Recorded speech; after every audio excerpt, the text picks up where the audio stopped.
Hey everyone, welcome back to Sports Talk. Looking at week 4 this week of football. A lot of good games to get into. Jersey Shore hosting Shamokin. Battle of 3-0 teams. I think the big kind of thing to look at here, Shamokin's defense has been playing solid, but Jersey Shore's offense is just a juggernaut. So something's got to bend and break there, and I think it favors Jersey Shore's offense in this matchup because they're just tough to slow down. Yeah, I mean, this is a really intriguing matchup because I think Shamokin's, you could tell last year they were a team on the rise and they got pretty much everybody back and they're big and physical up front, but they also have a lot of speed. They've got 2 straight shutouts. They've only allowed 13 points. I don't think they're as battle tested as Jersey Shore, but yeah, it's an intriguing matchup on both sides of the ball. Whoever has the ball. Both teams have really good offenses and defenses. Lots of dynamic weapons, physical, hard-nosed kids. It's intriguing to me because I think Shamokin is that team. They're knocking on the door, I think, of District 4's elite, and I think they're eager to try to kick it down at Jersey Shore. Kind of, try to throw the flag down in the ground there and announce their arrival. In Jersey, I think Jersey Shore knows that. It was a game that Shamokin was winning at halftime last year, and then Shore took over and dominated the second half. So I keep saying intriguing, but I'm really intrigued to see how this one unfolds. Yeah, I think this one is going to be. I think it's definitely one of the game of the week candidates. I think it's going to be just. Like you said, it's just an intriguing matchup and how it's going to unfold. I think fans are going to be in for a real good game. Yeah. Good game on Friday for that one. Yeah, and it's one of those, you look at both defenses and you think maybe it's going to be a low-scoring game, but Shamokin scored 49 points in each of their last 2 games. We talked about what Shore did last week. It could be a high-scoring game too. It's hard to get a feel for it, but I get the feeling that this could be the first of 2 times they played this year. Williamsport's hosting Shikellamy. I think that could be. I think Williamsport has a lot going offensively for them right now, and have a real good chance that they could move to 4-0 to start this season. Yeah, and that would be huge for them. That would only be, if they can, it would be only the second time since 2016 that they've done it. What I liked, I wrote about it in the Gamer kind of. I liked Williamsport's mindset. Kyrie Whaley and Giovanni White were almost upset with the way they played against Central Mountain. They won, but they were upset that they didn't play better. And I think that's if you're a Williamsport fan, that's really encouraging because it shows you that they've got their sights set on some lofty goals and they're not just satisfied with winning. They want to keep getting better. So I think Shikelamy's 0-3. Which kind of surprised me. I think they had a good I think they have a good nucleus back from last year. But the point is, I don't think Williamsport's going to be overlooking this game. I think they're going to be ready to play and try to fix a lot of the mistakes they made last Friday. Montoursville hits the road. They had the Mifflinburg this week. Obviously, though, like we said with their game being close there with Danville for a lot of that game, even going into the third, I think that's going to be a good jumping block, a good kind of building block, jumping stone for them heading into this week in terms of their confidence. Yeah, it's funny. I almost think you wouldn't think you have to guard against a letdown after a 44-20 loss, but like you said, I think there were so many encouraging things that happened in that game against a great team in Danville that you kind of do have to keep yourself grounded going into Mifflinburg because they're 0-3. But they're 2 one-point losses to Loyalsock and Mount Carmel. I think Mifflinburg made a big statement. Mount Carmel beat them on a field goal late in the game. So that shows you how dangerous they can be. So Montoursville has to, take all the positives that they generated from Danville, but understand that they got to keep going forward and nothing's going to be handed to them against a team that can be pretty explosive. Loyalsock travels to Midwest. Kind of a tough game for Midwest in terms of they're struggling this year a bit, and they don't get any favors with Loyalsock coming to town. And I think that's just a tough, unfortunate schedule for Midwest to have the Lancers this week. Yeah, I mean it's. They're battling, but they've only scored 7 points in 3 weeks. And, Warrior Run was up 50-0 on them at halftime last week, so it's going to be tough. I think a lot of the young players that don't get a lot of playing time are going to be excited for Loyalsock because I think they'll be playing a lot in this one, especially in the second half. Definitely. Another game that we mentioned here earlier, Milton against Southwest, two teams that have Southwest. I'm sorry. Are we still a Little League World Series? But is the team from Texas playing? My bad. Milton at South Williamsport.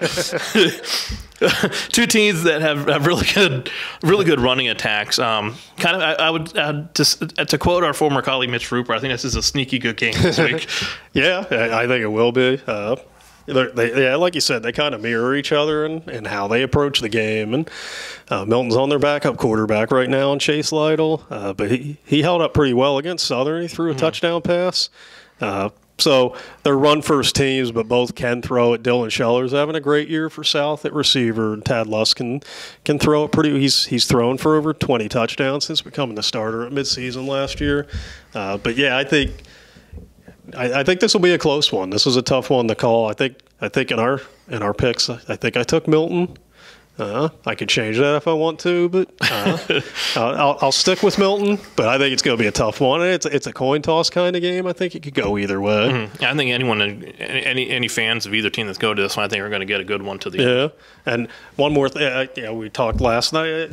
I've been itching to use Lucas Little Diddy as a nickname this year, the Jack and Diane reference. But But then I forgot that I'm old, so people might not have understood the reference on Twitter, and people might have been like, why is he calling the guy little? He's not that little. But, folks, it's Little Ditty. It's the Little Ditty about Jack and Diane, a legendary song by John Mellencamp. So that's where the Little Ditty nickname came from, if you were wondering.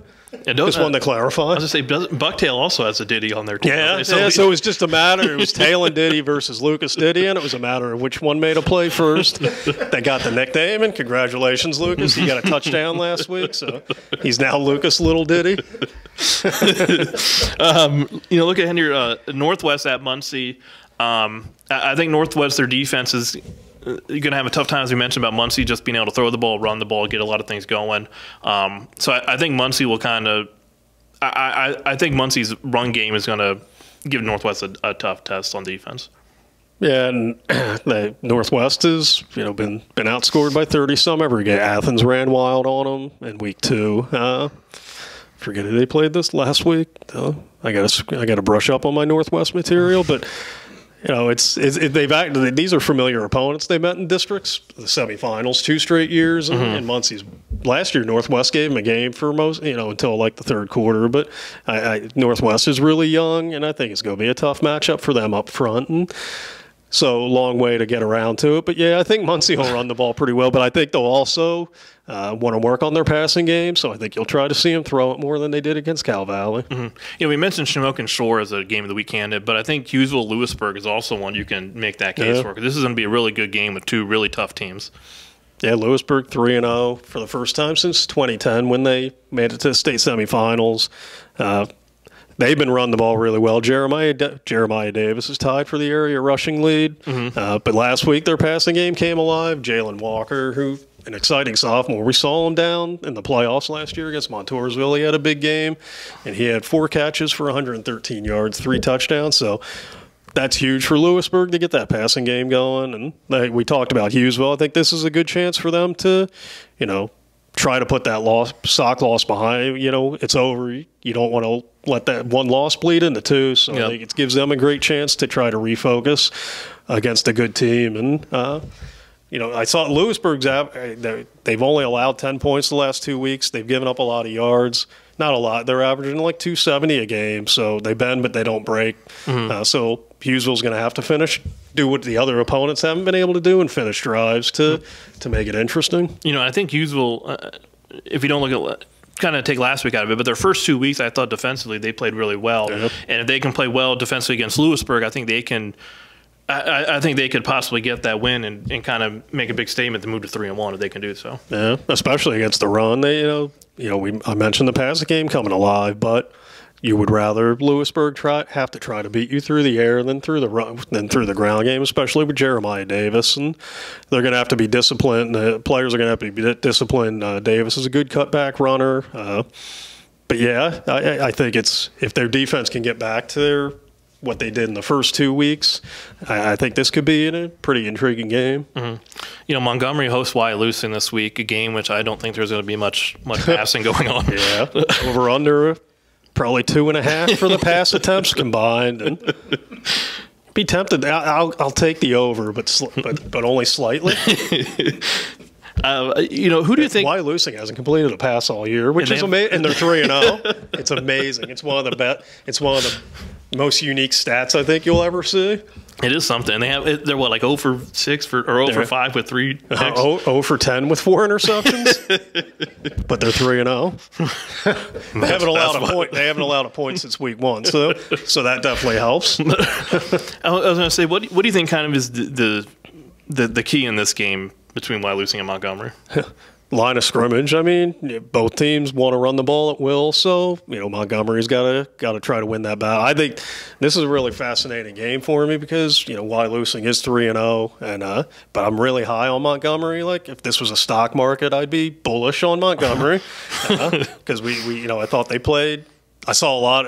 I thought they played great against Hughesville. They did everything but win the game. Mm-hmm. Warrior Run was, I think, closer than the score indicated, and they went and trounced Sayre last week, and ran for over 500 yards against them, had over 600 yards of offense. So I think this is a really good measuring stick to see where they're at against a Wyalusing team that's 3-0, but that really hasn't been tested. I think Montgomery comes in more battle tested, so it's going to be.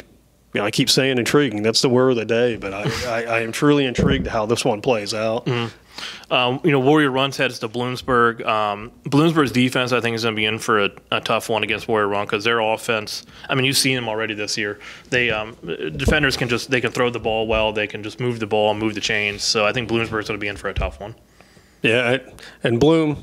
I think Bloom has a good offense. So this, it could be interesting for Warrior Run. But yeah, Bloom. They've played some really good teams. And they lit up Central Mountain in week 2.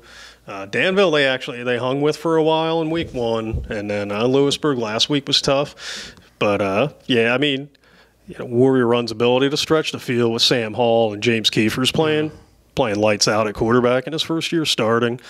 And then last week Eli Butler had a big game running the ball. We've talked about Colby LeBaron before. He's got 6 touchdowns. So they give you a lot to think about. I think this will be a good test for Warrior Run's defense. They've played great the last 2 weeks, but I think they'll be seeing kind of a dynamic offense with a lot of playmakers in the passing game. So this could be one of the more high-scoring games of the week, I think. Mm-hmm. And to segue with high scoring, last week you had the Canton game against Athens. That was awesome. Which Canton almost wins on a Hail Mary. Which 48-42. So I was loving it. The more offense, the better. Yeah. Just talking about Canton's at North Penn Mansfield this week. I think Canton. Obviously, their offense showed last week that they can put up the points like that because I think their defense kind of gets the. I don't want to say the spotlight, but they have a really solid defense, but their offense can put up numbers. Yeah, and they were down 14-0 in the first quarter and kind of getting pushed around the field.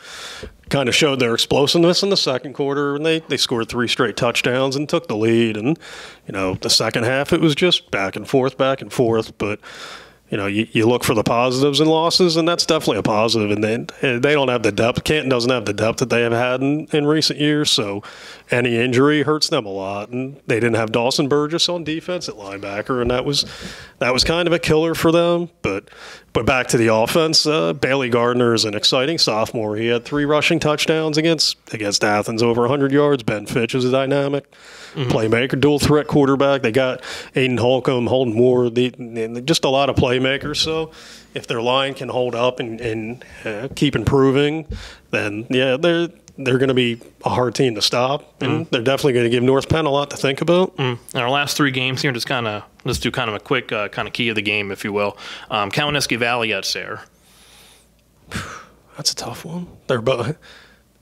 I think both of them, whoever can run the ball better wins the game. They've both shown some explosiveness in the passing game, but both have struggled to run the ball. So I'll say, whoever has more rushing yards wins the game. Mm-hmm. Wellsboro at Towanda.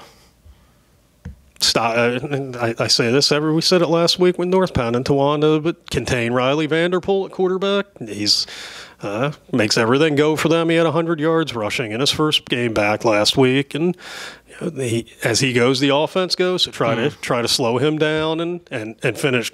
They got to get something going offensively. They haven't scored in 2 weeks, and defense played great against Wyalusing, but they just wore down late. Yeah, and Central Mountain FC Selinsgrove.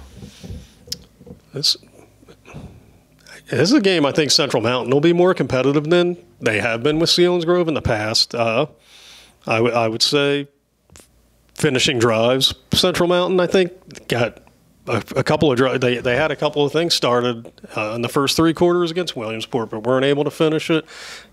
Just finish drives better than they did against Williamsport, and I think this could be an interesting game. Mm-hmm. All right, well, that'll do it for this week for Sports Talk. We'll be back at it again next week. Wait, two things. Are we getting a Niner score? Well, I'm going to get to the Niners, but I'll say one quick thing about Penn State. James Franklin usually waits till the big games to coach very badly, but he almost pulled it off against one of the teams that one of the types of teams that he usually dominates. So, if you're excited about Penn State, I would temper your expectations. Well, I put in our game day picks. I put Penn State. They have Bowling Green and Kent State in back-to-back weeks, and I sarcastically said I dare you to find a tougher 2-game schedule. Maybe that turns out it's true because Bowling Green really almost pulled that one off. They did. I don't know about Kent State yet. Bowling Green's they're not bad. They're going to be a MAC title contender, but you shouldn't be almost losing to them. No, not at all. That was not a ringing endorsement for big game James Franklin. Not at all. But second, my boy, Aaron, everybody knows I love Aaron Rodgers. So well done, Aaron. Great game last night against the Niners. What? How are we going to stop Aaron Rodgers? And the Niners, we didn't even have Christian McCaffrey. We're like, whatever. Aaron Rodgers stay. Hey, death, taxes, Aaron Rodgers losing to the 49ers. I mean, usually it's in the playoffs, Aaron, but you choked in the regular season against the Niners this time. So, well, it's never his fault, though. It's never Aaron's fault. Just ask him. He'll tell you. Very true. A fraud Rodgers. And when Aaron Rodgers loses, America wins, and that was a big win for it. In addition, it's so exciting that the Niners won, but it's almost as exciting that Aaron Rodgers looked awful. He looked like playoff Aaron last night, and that was beautiful. So it's a great day to be alive. Definitely. All right, we'll see you next week with more of that.